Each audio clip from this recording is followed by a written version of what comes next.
حضرت علامہ ابن جوزی فرماتے ہیں ہمارے علاقے میں ایک بہت امیر شخص تھا، بڑا امیر تھا، تاجر تھا۔ وہ شہر میں گیا تو شہر میں اس نے ایک ناگن خرید کے لایا۔ ناگن جب خرید کے لایا تو اس کے گھر والوں نے پوچھا یہ تو کیا لے کر آیا ہے؟ کہتا ہے میں ناگن خرید کے لایا ہوں، یہ سونے کے انڈے دیتی ہے، سونے کے انڈے دیتی ہے۔ تاجر تھا امیر تھا، لالچ تھا۔ کہتا ہے یہ میں خرید کے لایا ہوں ناگن، یہ سونے کے انڈے دیتی ہے۔ گھر والوں نے کہا، اس کی بیوی نے کہا، اس کے بچوں نے کہا ابا یہ کیا کر لایا؟ یہ ناگن جو ہے کسی کی سانپ کسی کا سکا نہیں ہوتا، کسی کو نہیں اپنا مانتا، یہ ڈنگ ہی مارتا ہے۔ تو وہ تاجر کہنے لگا یہ سونے کے انڈے دے گی، پریشان کیوں ہوتے ہو؟ جب رکھ دیا تو کیا ہوا، 2 دن بعد اس کی بکری تھی، سانپ نے اس کی بکری کو ڈنگ مار دیا، وہ مر گئی۔ اس کی بیوی نے کہا اے اللہ کے بندے تجھے کہا تھا یہ مارے گا، تو کیوں لے کر آئی ہے؟ تو وہ کہنے لگا بکری کتنے دینار کی ہوگی؟ اس نے کہا 2 دینار کی۔ تو اس نے کہا یہ سونے کا انڈا ہے، یہ کتنے دینار کا ہوگا؟ اس نے کہا 50 دینار کا ہوگا۔ تو فرمایا پھر ہمیں کوئی نقصان تو نہیں ہوا اگر 2 دینار نکل گئے ہیں، سونے کے انڈے تو آ رہے ہیں نا، ہمیں بکری اور لے آئیں گے۔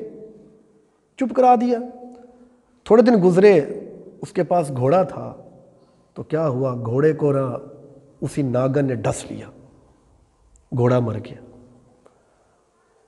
تو اس کے بیٹے نے کہا ابا جی دیکھو گھوڑا آج مر گیا ہے، آپ سے کہا تھا یہ ناگن ہے، یہ ڈس دے گی، آج اس نے گھوڑے کو مار دیا۔ کہا پتہ ہے گھوڑا کتنے کا تھا؟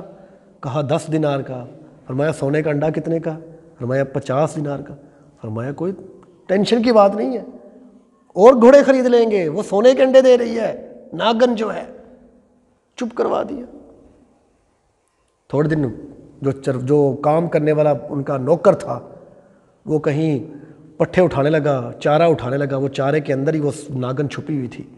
اس ناگن نے اس چرواہے کو، جو اس کا کام نوکر تھا، اس کو ڈس دیا۔ جب ڈس دیا وہ تڑپ تڑپ کر، وہ تکلیف میں ہو کر وہیں پر مر گیا۔ غریب تھا اس کی چیخیں کون سنتا ہے؟ غریب لوگوں کی چیخوں پکار کو کون سنتا ہے؟ تکلیف کو کون سنتا ہے؟ غریب بندہ جب پکارے تو لوگ تو دروازے بند کر دیتے ہیں۔ غریب آدمی جب چیخے چلائے، اس کے گھر کوئی مسئلہ بن جائے تو باقی گھر والے دروازے ہی بند کر دیتے ہیں، حل کوئی نہیں نکالتا۔ غریب جو ہوتا ہے مر گیا تڑپ تڑپ کر، اس کی ماں چلا اٹھی، کہتی یہ کیا کر رہے ہو؟ اس کی بیوی چلا اٹھی کہ اللہ کے بندے یہ کیا کر دیا ہے، ایک غریب انسان مار دیا ہے۔ تو اس نے سنی انسنی بات کر دی اور تھوڑا سا اس کے گھر والوں کو تعاون کر دیا، لیکن اس نے اپنی ناگن کو نہ نکالا۔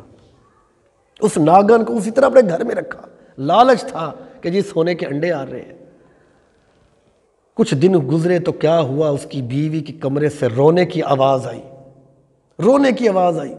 جب وہ اندر جا کر بھاگا بیوی کی رونے کی آواز سنتے ہوئے، جب کمرے میں گیا تو کیا دیکھا، اس کے بیٹے کو اس ناگن نے ڈس دیا تھا، اور بیٹا بھی اس کا مرا ہوا تھا وہاں پہ۔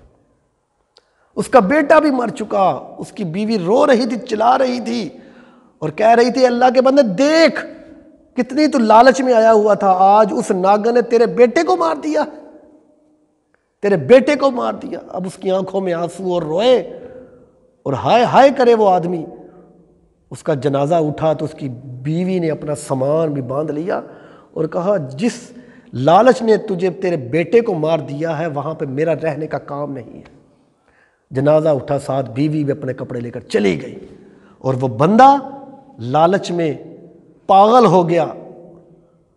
اتنا سونا اپنے ارد گرد، انڈے سونے کے رکھ لیے، اور لوگوں سے کہتا تھا لوگوں دیکھو اس لالچ کے پیچھے میں نے کیا کیا گوا دیا، آج اس لالچ، پیسے کی لالچ کے پیچھے میں پاگل بھی ہو گیا ہوں۔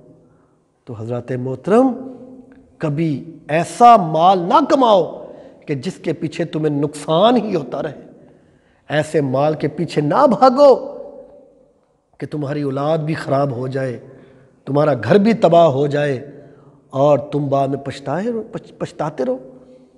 لوگ ایسے ایسے کاموں میں پڑ جاتے ہیں لالچ میں آ کے، ایسے ایسے برے کاموں میں پڑ جاتے ہیں کمائی کرنے کے لیے کہ بعد میں وہ خود بھی پھنس جاتے ہیں، ان کی اولاد بھی تباہ و برباد ہو جاتی ہے، ان کا گھر بھی ویران ہو جاتا ہے، صرف ایسے لالچ کے ایسے کاموں میں پڑ جاتے ہیں۔ کئی جوئے میں پڑ جاتے ہیں، کوئی ایسے الٹے جوا کھیلنے لگ جاتے ہیں۔